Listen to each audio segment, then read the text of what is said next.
Israel continues killing Palestinians in Gaza and threatens to seize more of the Strip, all in breach of October's ceasefire deal. Attacks go on every day, with more than 900 killed since then. So, is the US-backed peace process in serious danger? This is Inside Story.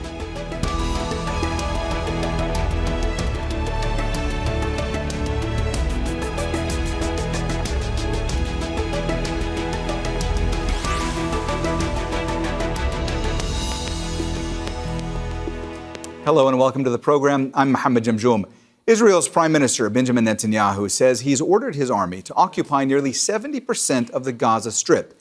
It's the latest brazen breach of October's US-brokered ceasefire, under which Israel was to pull back after committing 2 years of genocide that killed more than 72,000 Palestinians. The agreement also planned for Hamas to disarm and for rebuilding to begin. But since then, Israel's attacked Lebanon and Iran along with the United States. International attention, once fixed on Gaza, is now elsewhere. Trump's Gaza Board of Peace reportedly has no money flowing in from donors, according to the Financial Times. Other reports say that Egypt is concerned the entire US-backed Gaza peace process may collapse. So, who's to blame? And what can be done to get it back on track? We'll discuss this with our guest shortly, but first, Alexandra Byers has this report. Gaza is supposed to be under a US-backed ceasefire, but even an afternoon at the beach can end in tragedy. Crowds had gathered here on Sunday, escaping the heat, enjoying a public holiday. And with Israel's military occupation pushing further into the Strip, the coast and the sea is all many of them have left, but they're still not safe. An Israeli helicopter reportedly targeted a popular cafe, killing at least 2 people and injuring many more. The attack, yet one more breach of the US-brokered ceasefire, which Israel has violated more than 2,000 times since it came into effect in October. And on Thursday, the Israeli Prime Minister announced another, ordering the military to expand its control of the Strip. First of all, 70%. Let's start with that. We're tightening the grip on them from every direction. We will deal with the remnants, but the most important thing is to continue leveraging our power to increase it. There is still more work. Under the ceasefire agreement reached with Hamas in October, Israel agreed to withdraw its troops to what is known as the Yellow Line, giving Israel control of 53% of Gaza. But in March, Israel released new maps showing its troops were in fact advancing further in and now occupied 64% of the Strip. That alone leaves just 36% of the land for more than 2 million people, and it may only get worse. What is left in Gaza for him to take? 70% of it? What happened is enough. What is left for Netanyahu? Enough. He should leave us alone. It's enough. Where do we go? To the water? To the sea? There is no space. Where do we flee to? Hamas says Netanyahu's order is a blatant violation of the ceasefire agreement and says the failure by the US-run Board of Peace to condemn the announcement raises serious questions about its commitment to compel Israel to abide by the deal. The United Nations has also condemned Israel's planned expansion. 100% of Gaza should be for the Palestinian people, right? That's what we want to see. And we've been calling on Israel to pull back from its occupation, from the so-called Yellow Line, and that will continue to be our position. Satellite images continue to reveal the extent of the destruction across the Strip. The UN says more than 80% of Gaza's structures have been destroyed, entire towns wiped off the map, and the Israeli military is still forcibly displacing people in areas beyond the Yellow Line. Up to 1.9 million Palestinians have been forced out of their homes, living in overcrowded tent camps, schools, or damaged buildings, forced into an area that is shrinking by the day. Alexandra Byers, Al Jazeera, for Inside Story. All right, let's go ahead and bring in our guests. In Copenhagen, Mohammed Shehada, Senior Fellow at the European Council on Foreign Relations. In London, Daniel Levy, President of the U.S. Middle East Project. And joining us here in Doha, Tamer, is the Associate Professor of Public Policy at the Doha Institute for Graduate Studies. A warm welcome to you all, and thanks so much for being with us here on Inside Story. Tamer, let me start with you today. I want to ask you about the overall state of the ceasefire in Gaza. Yes, technically, there is this ceasefire that exists on paper, but Israeli bombing in Gaza continues. There are near daily attacks. Over 900 Palestinians have been killed in Gaza since that ceasefire began. Where does that leave things now, and how fragile is this ceasefire? Mohammed, it's in a very fragile situation indeed. And as far as many Gazans are concerned, and I come from Gaza, I have extended family in Gaza, they don't see Israel's genocidal war on Gaza stopping. It's just taking different types and forms. So you replace an aggressive military machine now with tactical attacks, assassinations, but I think most importantly is a continuation of a very vicious siege that prohibits reconstruction, that prevents people from even healing from trauma, does not allow humanitarian aid or development aid to enter Gaza into to take care of the needs of Gazans. The people are still live that trauma. Hospitals are destroyed, institutions are destroyed. The entire social fabric of the society is eroding slowly. It's a slow death or decay, if I may describe it this way. And you know, the dignity is not there anymore. Even people who want to leave, it's hard for them to live in a dignified way, because as human beings, we have the right to take refuge in safe places and even escape sieges and conflicts. This is even not an option for Gaza. You know, you have to bribe, you have to pay money illegally, you know, through illegal networks, smuggling networks, for the ones who are capable to leave or to secure some visas outside. It's a concentration camp, literally, in today's modern world. It's one of the largest concentration camps. People are confined only now to 30 to 36% of what's left of the Gaza Strip. We're talking about 18,000 people per square kilometer living in this very narrow strip now. Imagine the horrors of the Israel's genocidal war, the horrors of destruction, the mass killing, and until now they're not even allowed to have a break from this nightmare. This is where Gaza stands now, at this road crossing. And if the world keeps ignoring Gaza and it's suffering, I fear, I mean, that the disaster is happening, sure, that this genocide is going to continue slowly, quietly, and Israel might be successful to achieve its ultimate goal, which is displacing Gazans out of this territory.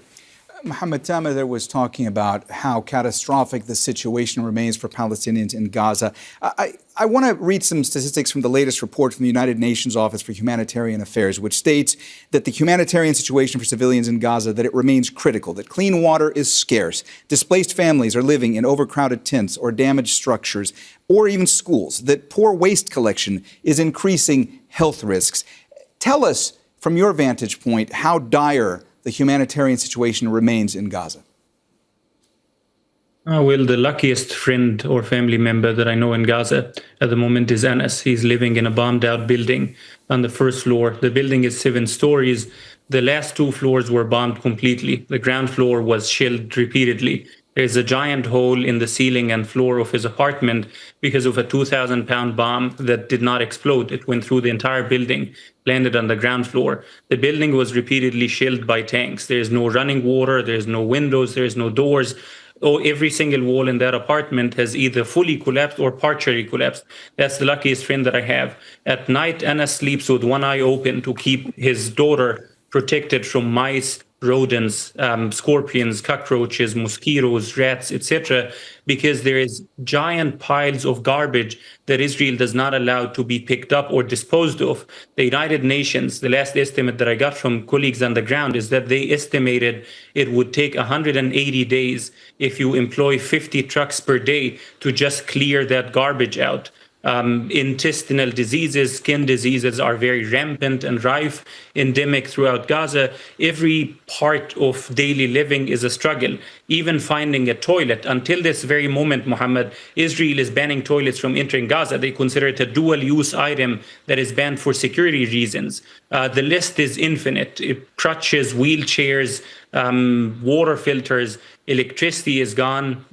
basically every single aspect of your daily life is an agonizing journey. And all of it is by design. The idea is that Israel wants to keep Gaza into, as the former UN High Commissioner for Human Rights put it, Zaid bin Ra'ad, Gaza should be a toxic slum for people there to be caged in it from birth to death.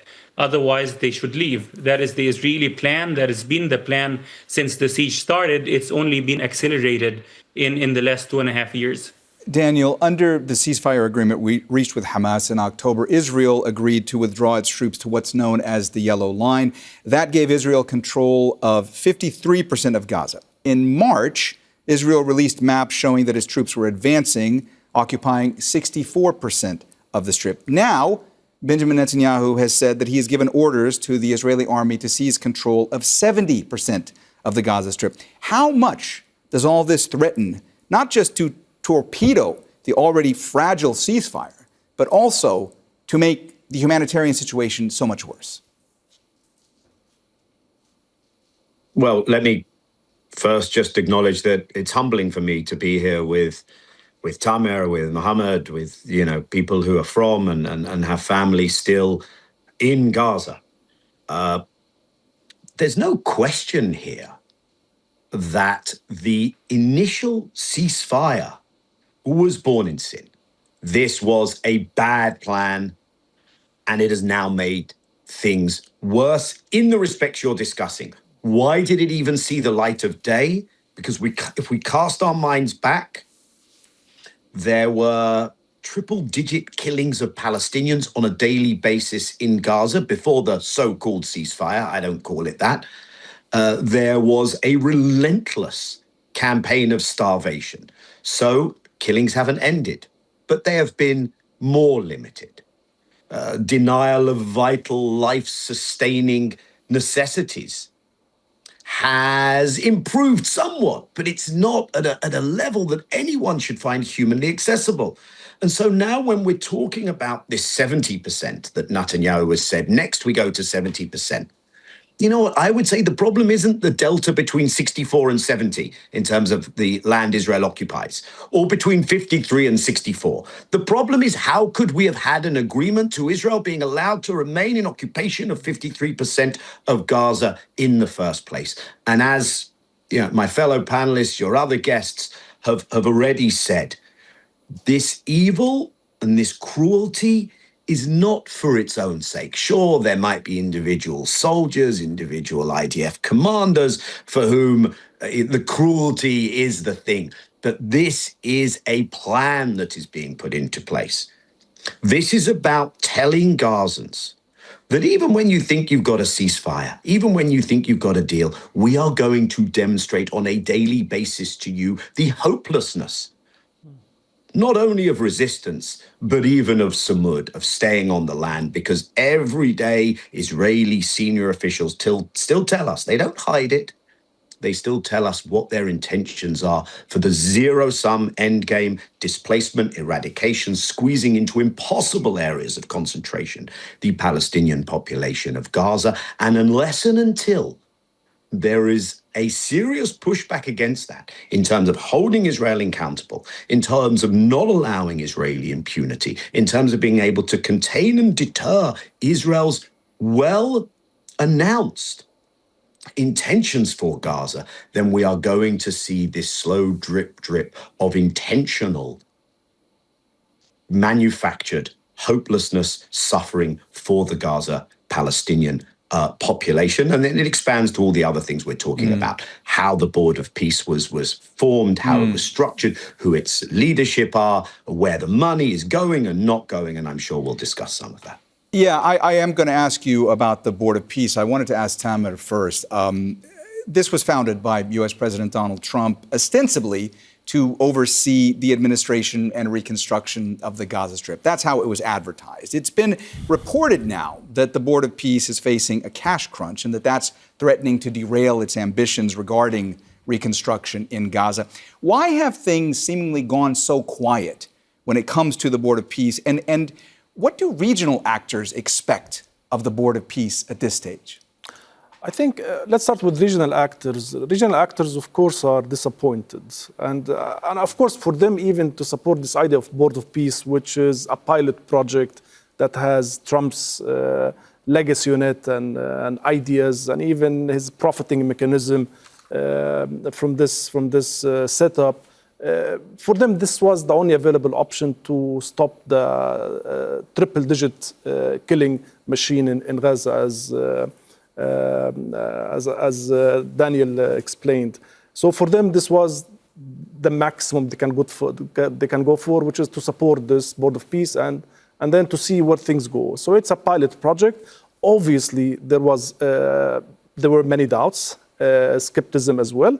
And I think Trump more or less enforced these doubts by not taking any next step after establishing the Board of Peace to pressure Israel at least to give some gains or some progress on any front to change its crazy discourse, genocidal discourse in Gaza.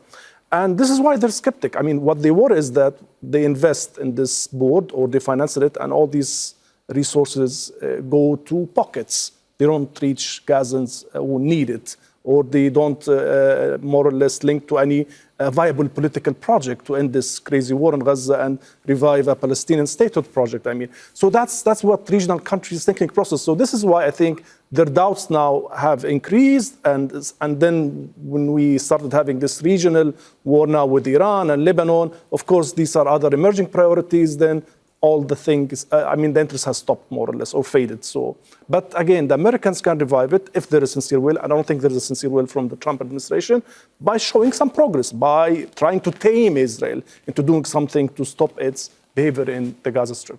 Daniel, you brought up the Board of Peace just a couple of minutes ago, so let me follow up with you.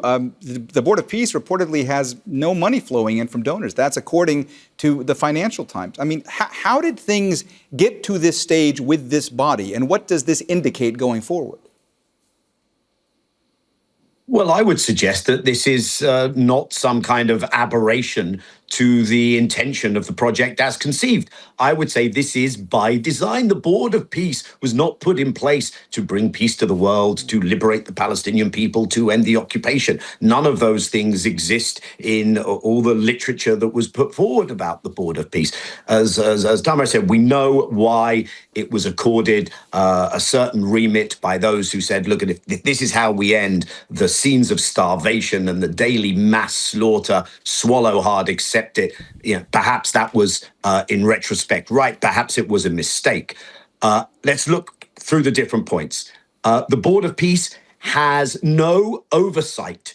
The UN handed over, outsourced the management of Gaza to an institution that is decided by one person. He's on your screen. To suggest this man is a pursuer of peace when he's a warmonger is a problem in itself.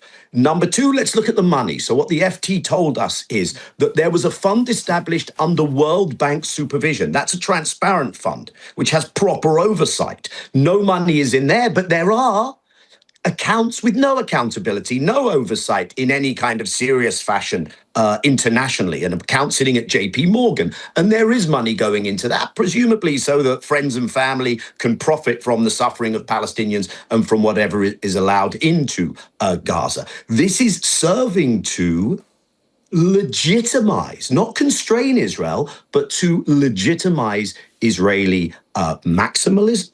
The things that are needed in Gaza are not allowed in. You still have the resilience of the people, the Palestinians in Gaza, and it operates in the context of the large-scale abandonment.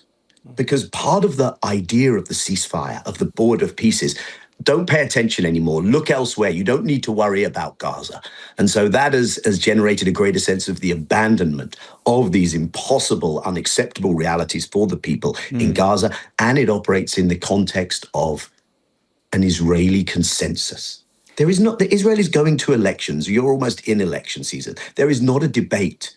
Should Israel be doing these cruel things in Gaza or not? I wish I could tell you that were not the case and it were otherwise. There's a debate, does Ben Gvir cause Israel propaganda problems when he appears in certain videos? There's a debate, Do we need to conscript more Israelis into the military from the ultra-Orthodox community because we need more troops in Gaza? That's a subject of debate. Are the settlers overdoing things in the West Bank as if this was the settlers without the backing of the state and the army? All of those things are up for debate, but what Israel is doing in Gaza, criminally, unfortunately, is not part of that debate. Mohammed, Palestinians already face so many movement restrictions in Gaza. If Israel expands its control to 70% of Gaza, that would mean the Palestinians would have no access to more than 2/3 of their land. They also have to deal with forced displacement orders all the time. What does all this mean for Palestinians in Gaza? Well, currently there is not a single square inch without a tent on top of it, without a family that is there. Gaza is at the moment the single most overcrowded, overpopulated place on earth because you don't have any high-rise buildings anymore. People are all living on the street, or the overwhelming majority of the population. So what Israel is now planning and announcing, the 70% increase, it means taking away at least a quarter, 25% of the cage in which the entire population has been squeezed into. This would be a death sentence to thousands and thousands of people who are unable to move, who literally have no place to go to anymore. Before this nominal ceasefire was announced by the so-called Board of Peace, it's more of a board of snake oil salesmen, Israel would issue these so-called evacuation order. It was ethnic cleansing dictates. And there was a very remarkable footage in which an Israeli officer is calling an elderly man in a refugee camp in Gaza and saying, evacuate. And the elderly man says, we have nowhere to go, just bomb us, get it done with. Please end our misery. And that's the situation you're talking about at the moment. A quarter of the livable space that the population has been squeezed into under an immediate ethnic cleansing order from Benjamin Netanyahu as some sort of election stunt. And the Board of Peace, the Board of snake oil salesmen, is just sort of lending cover to this. The whole idea of the Board of Peace in the first place, when it was created, the mediators that brokered the ceasefire were under no illusion that this was a scam. One of the leaders of the countries that mediated said in a meeting right before, a few days before the agreement was signed, that this is neither a political framework nor a plan. It's a stunt, a political performance, a spectacle, nothing more. The most they hoped to achieve was to reduce the number of people killed and get more food into Gaza. But if you look even at this, Israel has been heavily restricting food throughout the ceasefire. They were supposed to allow about 600 trucks per day minimum of humanitarian aid. Israel has been allowing less than 20% of this, about 95 trucks of humanitarian aid per day. Mohammed, let me also just ask you, where do things stand currently when it comes to Hamas? What are their capabilities, and what would happen if the ceasefire, at least the ceasefire on paper, completely collapses? Well, we know for sure that if Hamas were to retaliate against Israel's thousands of violations of the ceasefire, that is where the story would begin for the mainstream media. We saw it in Lebanon. Israel violated the so-called ceasefire there thousands of times, killed thousands of Lebanese citizens. As soon as Hezbollah fired the first rocket in retaliation this year in March, the entire EU, the entire West began condemning Hezbollah for collapsing the ceasefire and violating the pre-existing quiet and order. We know that this would be the same fate in Gaza. So with Hamas or other armed groups, they have been completely committed to this self-restraint and discipline throughout the last 6 months or 7 months of ceasefire. Israel killed over 900 people. There hasn't been a single bullet fired by Hamas or any other armed factions in Gaza for that period. They've been Palestinian factions in the negotiations happening in Cairo. They've been unreasonably reasonable. They are telling the Israelis, okay, they're telling the Americans, okay, you want security assurances, we're happy to go with the decommissioning model of Northern Ireland, where the weapons would be locked up, a strict policy of no use, no display, no production. You would have a mutual cessation of hostilities for the next decade, 2 decades, and then what? You need a political outcome, a political process. You need to end it with Palestinian statehood and disarmament coming out as the outcome of peace, not a prerequisite. The American and Israeli team in the room would describe this as outlandish, maximalist, Mohammed, insane. I'm sorry to interrupt you, but we're just starting to run out of time. I know Daniel wants to bring in a point. Then I also have a final question here for Tamer. Daniel, just briefly, if you could, I know you wanted to jump in. Yeah, that just not to disagree, to say what an important point this is, that there are plans on the table that are very serious plans. Hamas is not standing in the way of different governance in Gaza. It's been very clear on that point, even when it comes to what is possible vis-a-vis arms under these circumstances. But as we see, when Israel gets to something that could be considered a realistic position, it doesn't take yes for an answer. That's what happened with two states. That's what happened with the Arab Peace Initiative. That's what's happening in talks with Lebanon, in Syria, etc. And that is precisely what's happening. This is becoming a way of reorganizing the Bantustan that Israel seeks to impose not only in Gaza, but in the West Bank. And they try and bamboozle us, as they did in the launching of the Board of Peace, with these images of gleaming towers, that's going to be the future of Gaza. And in the meantime, you continue to see Gaza destroyed. And the only way you will impact this is if you gain leverage, if you change the balance of power. And states have the power to do that, but individuals do, whether as consumers, in unions, as voters, etc. Tamer, we've learned in the past few days that Egypt has launched an urgent diplomatic intervention to try to rescue this fragile ceasefire in Gaza. What other regional and international efforts might be going on right now to try to make sure the ceasefire can stand going forward? We know that news of the war and then the ceasefire in Iran, that shifted focus away from Gaza. So what needs to happen now for things to get back on track? Well, there has to be some international will and consensus at some point, but of course it's lacked. I mean, today we live in a very fragmented world. I mean, global politics is in total messy situation. So when it comes to this, I don't anticipate any political international will or consensus to act on this, on the Gazan file. I mean, not to name Ukraine or Iran or Israel's expansion policies now in Lebanon and Syria. It has this great appetite to expand now. It's untouchable, it's unaccountable for any entity, Israel as a pariah state. So sadly, we live at this time. But of course, Arab countries have the responsibility. The region has a responsibility because, you know, it's a snowball. It moves in every direction. It hits everyone. It's making the entire region very unstable, beyond Gaza, beyond Lebanon, beyond Iran. Now you have Israeli politicians who are saying Egypt and Turkey are next. So I mean, these are statements, official statements coming from a government. So I think it's the region's responsibility now to use whatever leverage is left in its pockets, be it political, be it economic, and to try to save its interests. And I mean, and one entry point is the Gaza file, is to focus on Gaza and bring some hope to Palestinians. All right, well, we've run out of time, so we're going to have to leave the discussion there. Thanks so much to our guests, Mohammed Shehada, Daniel Levy, and of course, Tamer Qarmout here in the studio with us. And thank you too for watching. You can see the program again anytime by visiting our website at aljazeera.com. And for further discussion, go to our Facebook page. That's facebook.com/AJ Inside Story. You can also join the conversation on X. Our handle is @AJ Inside Story. For now, that's it from me, Mohammed Jamjoom, and the whole team here in Doha. Al Jazeera's coverage continues in just a moment, so stay tuned.